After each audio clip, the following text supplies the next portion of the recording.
Então, boa noite, sejam bem-vindos. Hoje eu queria tocar aqui num assunto extremamente importante, mas é o tipo daquele assunto que você sabe que existe, mas não presta atenção durante décadas, e quando você começa a prestar atenção, você percebe que a coisa tinha uma importância maior do que você jamais poderia ter imaginado. Eu mencionei isso durante a semana em alguns posts, né? E eu vou começar mostrando para vocês alguns livros a respeito, que vem saindo muitos livros. É um assunto que foi praticamente desconhecido do mundo inteiro, fora da Espanha, durante décadas, mas que mais recentemente se transformou num tema de debates de grande repercussão. E eu acho que, espero que essa repercussão aumente, porque eu vou dizer para vocês, da maneira a expressão mais modesta que eu posso usar, é que é o fato mais importante de todo o ciclo da história que nós chamamos modernidade. O ciclo que começa por volta de 1500 e se estende até hoje. Este tema, que nós resumimos sob o título de Legenda Negra, ele é a essência, o centro, né? O eixo de toda a modernidade. Tudo mais que aconteceu tem importância reduzida em face disso, porque tudo foi função disto. Vocês estão me ouvindo agora, podem pensar que eu pirei. Não é a primeira vez que isso acontece. Praticamente tudo que eu digo, as pessoas dizem que eu pirei, e passam uns anos eles dizem, o Olavo tinha razão. Mas, então, eu lembro sempre aquele negócio dos 36 estratagemas chineses, que o truque é sempre você perceber os males e os problemas enquanto eles ainda estão em germe, né? Porque se você percebe depois que eles cresceram, daí você não pode fazer mais nada, né? E eu já, sinceramente, estou com o saco cheio de avisar as pessoas em tempo e ver elas não fazerem nada, então elas se estrepam, né? E eu fico assim como, sabe, o médico que vê do lado da cama do paciente morto o remédio que receitou para ele 3 meses atrás. Não usado, ele nem abriu o remédio. Toda hora tem essa impressão. Agora, por exemplo, todo o pessoal ficou muito espantado com essa sentença do Faquinha, né? Inocentando o Lula de todos os processos que ele levou, e o pessoal percebe que há algo muito sério acontecendo, algo muito grave acontecendo. É um golpe de Estado em preparação para recolocar os comunistas no poder, custe o que custar. Isso com a ajuda dos maiores bilionários e de toda a mídia, né? E inclusive do STF inteiro, né? E alguém percebeu que isso está acontecendo, e esta semana, inclusive, houve alguma repercussão disso no meio militar. Ora, essa repercussão deveria ter havido na década de 90, porque tudo o que tem acontecido, inclusive toda esta desgraça que nós temos visto com a tal da pandemia, né, usada como pretexto para levar as pessoas à extrema miséria, né, provocar milhares de mortes, né, por falta de comida, né. Isso tudo era previsível já na década de 90. Quem não sabia que eles iam fazer isso? Bom, desculpe a pergunta idiota, ninguém sabia. Eu sabia, mas ninguém mais sabia. Eu avisava, explicava, mas tudo parecia inverossímil. Então, eu não lembro quem foi que disse, foi um escritor americano, disse, só os pequenos segredos têm que ser protegidos. Os grandes segredos são protegidos pela incredulidade pública. Você fala e ninguém vai acreditar. Por que não vai acreditar? É muito simples. A maior parte das pessoas acredita piamente que existe uma certa zona da realidade que é conhecida pelas pessoas importantes. E todas as pessoas importantes enxergam aquele conjunto de fatos, enxergam tudo junto, né? E isto é o fator importante. Quer dizer, aquilo que é importante é conhecido pelas pessoas importantes. E o resto não importa. Olha, esta é a pior ilusão que você pode ter na sua vida. A minha vida inteira de estudo, que são 6 décadas já de estudo, me leva à conclusão de que, em geral, as pessoas importantes não sabem o que está acontecendo. Elas são as que menos sabem, gente. Pessoas importantes quer dizer as chamadas classes falantes. Ou seja, os políticos, os administradores públicos, né, os grandes empresários, os jornalistas, os intelectuais, os acadêmicos, né, os altos oficiais das Forças Armadas. Se você somar toda essa gente, você tem um bloco de ignorância que chega a ser uma coisa aterrorizante. Por exemplo, é muito interessante você estudar as origens da Primeira Guerra Mundial. Né? Você vai ver quem ali percebeu o que ia acontecer. Resposta: ninguém. Não tinha um sujeito consciente no meio daquilo. Ou seja, os governantes da Europa estavam jogando os seus países na lata do lixo. Todas aquelas velhas dinastias que governavam a Europa, elas estavam se suicidando e não sabiam. Né? Daí você pergunta, como é que esse pessoal com tanto dinheiro, com tantos assessores, não sabe as coisas? É por um motivo muito simples. Né? Qualquer coletividade é ignorante. Né? Só a consciência individual sabe. Né? Se você ajunta pessoas, né, a opinião comum delas é sempre besteira. Porque é o mínimo múltiplo comum. É aquele pontinho que todo mundo já viu, é só o que é banalidade. O que é importante não é acessível a nenhum grupo. Né? Você pensa, houve alguma descoberta científica que foi feita coletivamente? Né? Houve alguma obra de arte que foi criada num lance assim pela coletividade, todo mundo teve a mesma ideia ao mesmo tempo? Isso não existe, bicho. Só a individualidade humana é criadora, só a individualidade humana é inteligente, só a individualidade humana é consciente. Isto é a coisa mais óbvia do mundo. Mas acontece que este fato, que é inegável, ele não é muito agradável para as pessoas que são incapazes de ter uma descoberta por si mesmas. A multidão dos medíocres tem que encontrar uma consolação. Então acredita que a história é feita pelas massas de medíocres. Não são os grandes homens que fazem. E olha, pensa bem. Eu já li várias biografias de Napoleão. Você pega todos os fatores históricos presentes, fatores políticos, econômicos, militares, sociais, culturais, os fatores são sempre mesmo. Tira o Napoleão do conjunto e vê o que acontece. Não acontece nada do que aconteceu. Ou seja, o único fator, né, que determinou a direção dos acontecimentos foi um único indivíduo. É fácil o historiador dizer, não, mas ele foi um produto das forças sociais do seu tempo. Então, junta todas as forças sociais de qualquer tempo, você não produz o Napoleão. O Napoleão foi Napoleão porque ele quis ser Napoleão. Não há outra explicação. Você vê a biografia do cara, desde pequenininho, ele queria ser um cara especial e foi um cara especial, pô. Ele não pedia conselho para ninguém, ele decidia tudo sozinho. Né?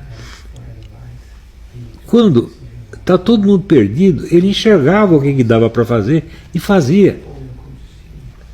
O importante é isso, ele conseguia fazer, não dava tempo de explicar. Tanto que as batalhas de Napoleão só eram bem sucedidas quando ele estava pessoalmente no comando. Se ele mandava outro fazer, dava tudo errado. Por quê? Há coisas que a gente sabe fazer, mas não sabe explicar. E a estratégia tática de Napoleão era assim. Houve um sujeito, um coronel suíço chamado Jomini. Jomini mais ou menos entendia o que Napoleão estava fazendo. Mas que era Jomini? Eu não Zé ninguém prestar atenção no que ele está dizendo. Então, veja, a estratégia de Napoleão é um negócio tão genial, mas tão genial, que o simples fato dela existir já é um absurdo.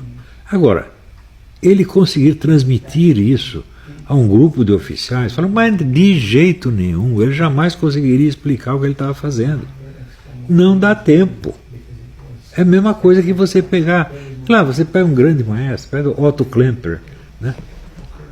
Eu acho mal. Ele e o Franco Ferrara são os maiores maestros do século XX. Né? Agora, Eu já li uma outra coisa do Otto Klemper, eu entendi como é que ele fazia aquilo. Eu não entendi nada. Ele também não explicou e não conseguiria explicar. Tá entendendo? Então, tem coisa que o sujeito sabe fazer. Saber fazer e saber explicar são duas habilidades. Pô, ter essas duas juntas, pelo amor de Deus, é uma raridade, não é possível. Então, eu cada vez mais acredito na teoria do Carlyle, que o fator importante na história é o homem excepcional, que ele chamava os heróis. O fator mais importante na história não é o fator econômico, social, cultural. Não, são indivíduos. Porque esses outros fatores, se não aparece um indivíduo para condensá-los e lhe dar uma direção, simplesmente não acontece nada. Se você juntasse todos os generais romanos, você conseguia fazer Júlio César? Não dá para fazer, meu Deus do céu. Né?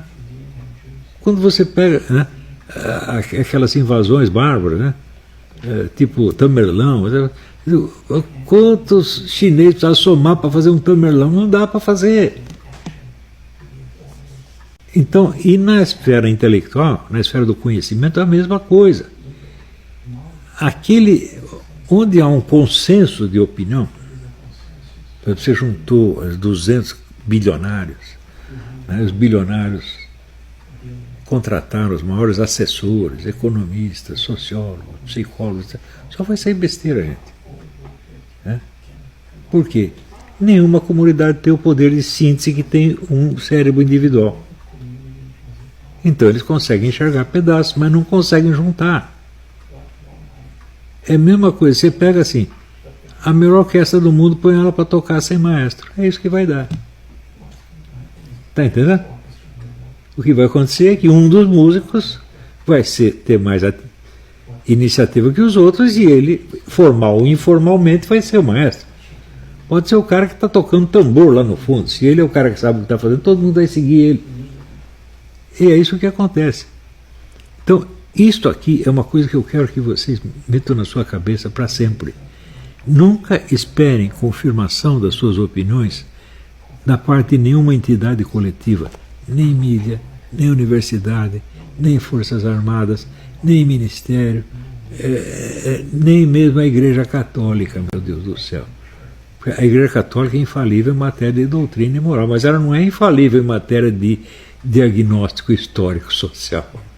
Ao contrário, o número de vezes que errou, se você pegar o Concílio Vaticano II, lê as coisas que o João XXIII esperava obter com o Concílio Vaticano II e obter tudo o contrário, e foi um erro monstruoso.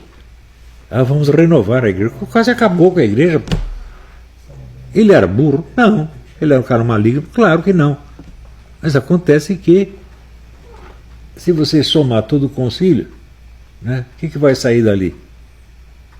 Só besteira. Pelo simples fato de ser um concílio. Porque o concílio tem duas alternativas. Ou ele segue a doutrina anterior, que foi dada pelo próprio Cristo, e se mantém ali direitinho e não inventa nada, ou vai fazer besteira. É uma coisa muito simples. E a doutrina do Cristo saiu da onde? Foi uma coletividade que inventou ou foi um cara? Deus Pai mandou quantos filhos para cá?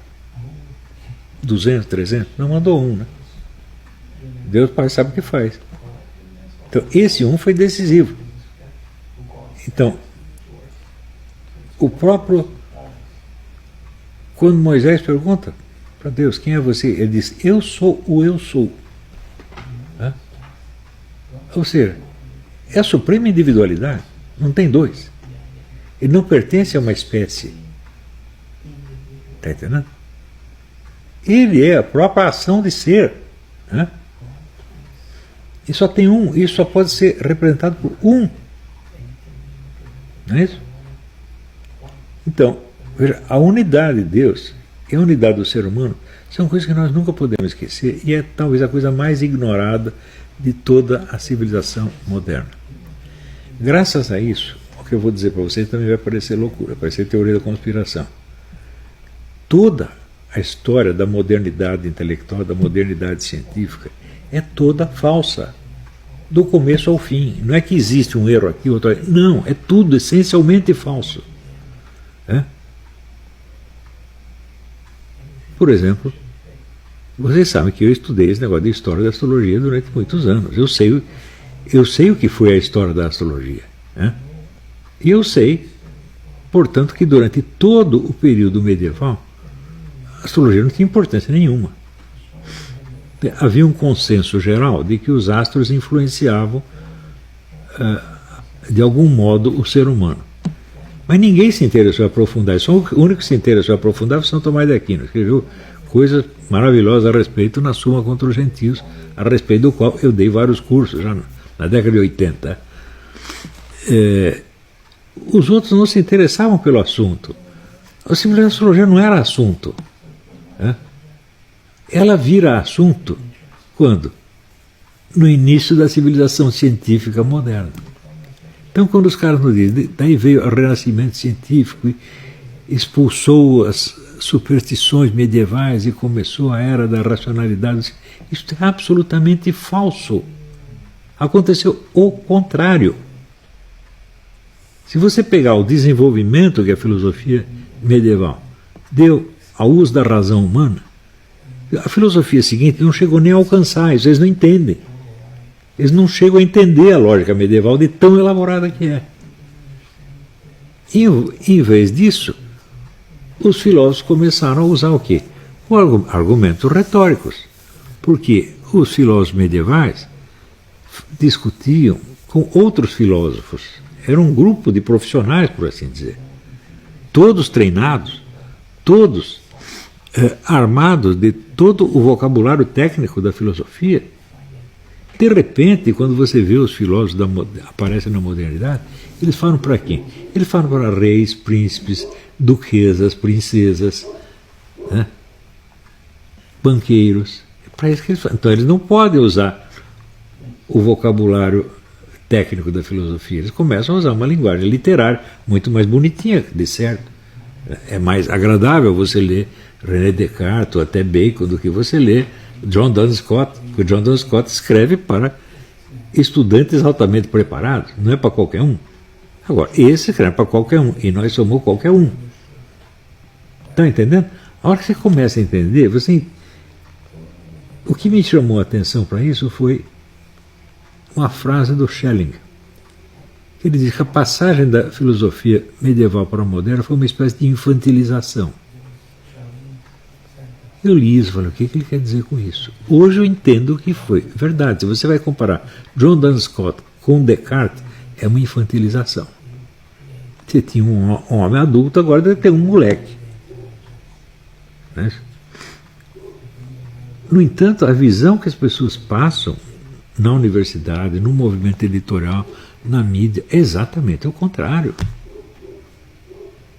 E quando você vai enfocar este assunto de hoje, que é a famosa lenda negra da Espanha, você confirma o que eu estou dizendo.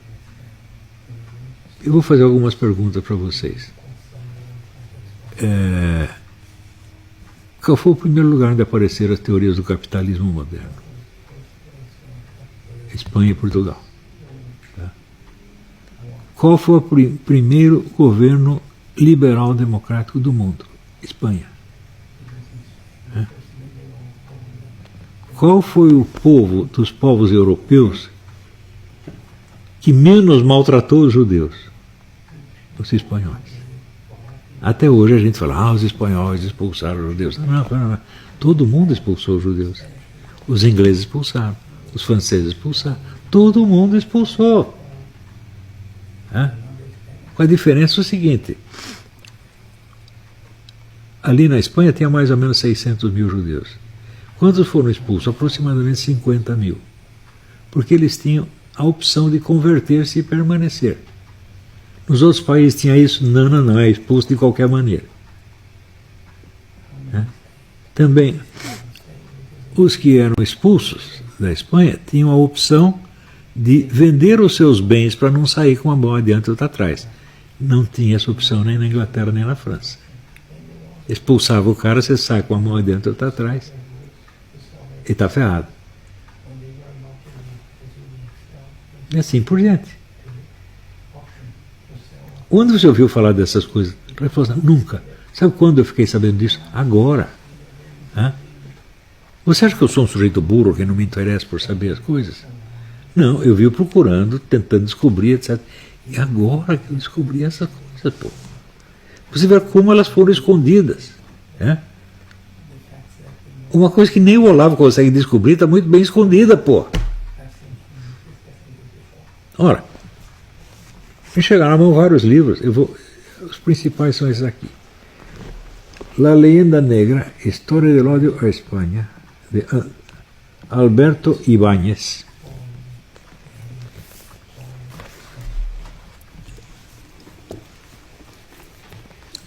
Esse aqui, que é uma obra-prima, Imperiofobia, em espanhol pronuncia Imperiofobia.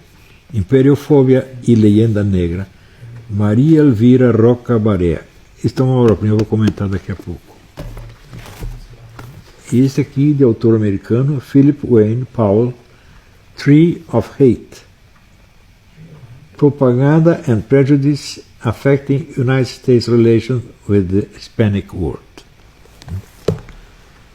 E também este livro aqui, História da Filosofia na Espanha hasta el siglo XX, Mário Mendes Bejarano. Você vê, eu no começo da vida eu tive um certo interesse por filosofia espanhola, mas pela filosofia espanhola moderna, que surge ali a partir de Miguel de Unamuno e Ortega y Gasset.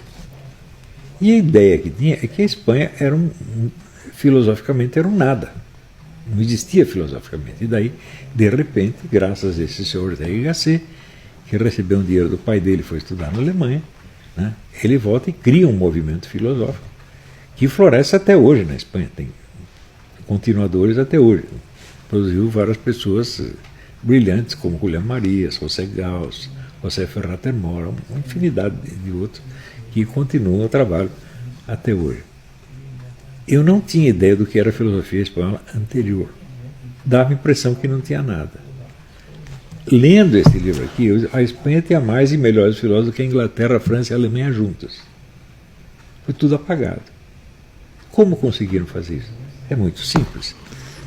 A Espanha, por volta de 1500, era o maior império que já existiu no mundo. Vocês sabiam disso? Não, ninguém sabia. Era maior que o Império Britânico, maior que o Império Romano, maior que o Império Americano, maior que o Império Soviético, era maior que tudo isso. Pegava ali a Espanha, uma parte da África e toda a América Latina. E mais Portugal. Portugal foi dominado pela Espanha durante algum tempo. Mas como é que acabou isso aqui? Acabou, não foi militarmente. Militarmente os espanhóis eram muito superiores aos outros. Acabou na base da propaganda. Queimar a reputação dos caras, inventar a história contra eles. Isso foi uma operação de difamação que começa em 1500 e pouco e se prolonga até hoje. E da qual participaram, entre outros, tipos como Daniel Defoe, o autor do Robinson Crusoe, Jonathan Swift, William Shakespeare, o Edgar Allan Poe, né? Ernest Hemingway, uma infinidade de gente. Não era Zé Mané, eram os maiores escritores, pagos pelo governo inglês para fazer isso. Não é uma tendência anônima que apareceu espontaneamente. Não, o governo inglês os pagava para fazer isso. Por quê? A Espanha era o principal concorrente dos planos imperialistas da própria Inglaterra. E os espanhóis, inicialmente, eles confiavam tanto na sua força militar que eles não perceberam o poder da propaganda. Eles não davam importância a isso. Eles achavam que isso aí é arma de fraco, é arma de pobre. E a verdade não é assim. Ou seja, os espanhóis acreditavam naquela imensa estupidez que é a frase "a história escrita pelos vencedores". A história nunca foi escrita pelos vencedores. A história é escrita pelos perdedores que querem mudar pela palavra o resultado obtido no campo das armas. Às vezes demora um pouco para os perdedores começar a fazer. Por exemplo, se você pegar este revisionismo histórico alemão, Ele demorou para aparecer, mas começou a aparecer. Ele ainda não tem uma grande repercussão, mas tem alguma repercussão. Né? Dizer, não, os nazistas não foram culpados de nada, foram os outros que fizeram. Bom, isso aí começou agora. Pode pegar, pode não. Agora não, começou uns 20, 30 anos atrás. Pode levar 2 ou 3 séculos, mas pode acabar pegando. Por que não? Né? Então,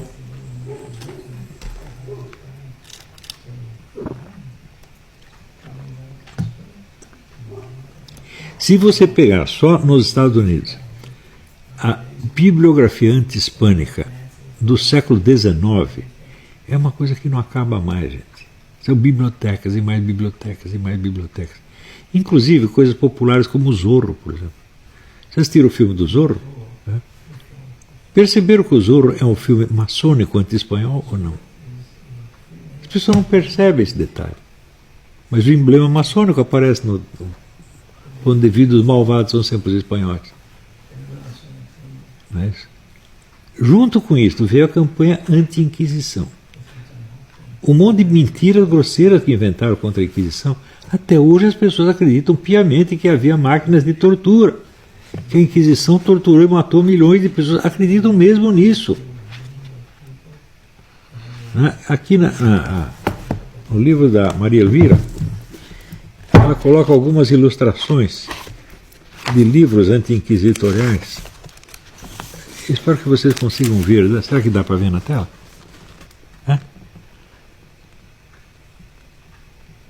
Aqui.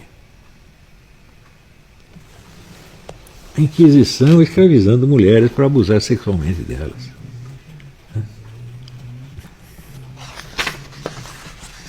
História, veja, a história de que em muitos mosteiros havia cemitérios de bebês paridos às ocultas pelas freiras. Essa história aparece no livro do Antônio Calado, Quarupi. É um livro de 1967, ou 6, brasileiro. Veja aonde a coisa foi parar. Veja a repercussão dessa coisa onde vai. Resultado, isto provocou na própria Espanha, entre os próprios espanhóis, um tremendo complexo de inferioridade que afetou até alguns dos maiores deles, entre os quais o próprio Ortega y Gasset. O Ortega y Gasset, ele tinha a consciência dele estar criando um movimento, uma espécie de um renascimento filosófico, dentro de um país que é filosoficamente pobre, mas não era nada. Eu hoje acho que a cultura filosófica espanhola do Ortega y Gasset era deficiente. Ele não leu suficientemente os seus conterrâneos. Mas, por exemplo, na época do Renascimento é muito difícil você encontrar um filósofo da altura de Francisco Soares. Não tem. Não tem outro. Mas Francisco Soares é mais difícil de você ler do que você ler o Descartes ou os outros, porque também ele ainda estava na linguagem técnica. Enquanto a filosofia escolástica decaía, assim, claramente, na França e em outros países, na Espanha e em Portugal ela estava em pleno florescimento.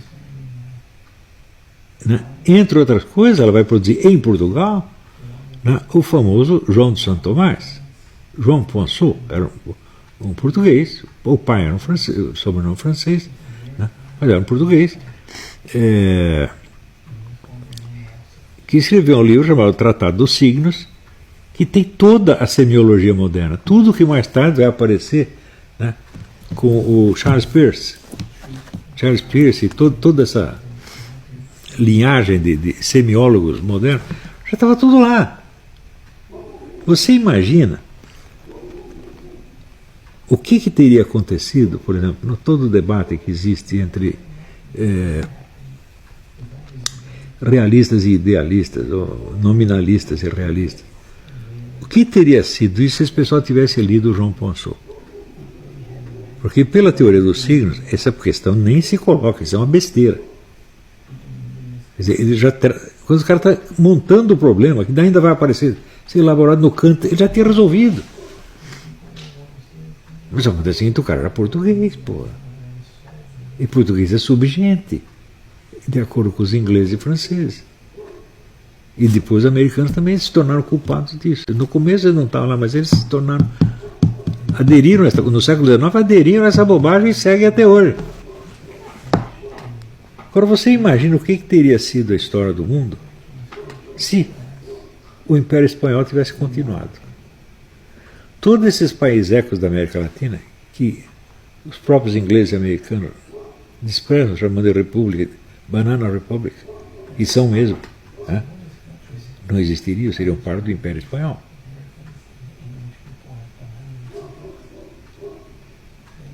O que teria sido a história do mundo se, em vez, vamos dizer,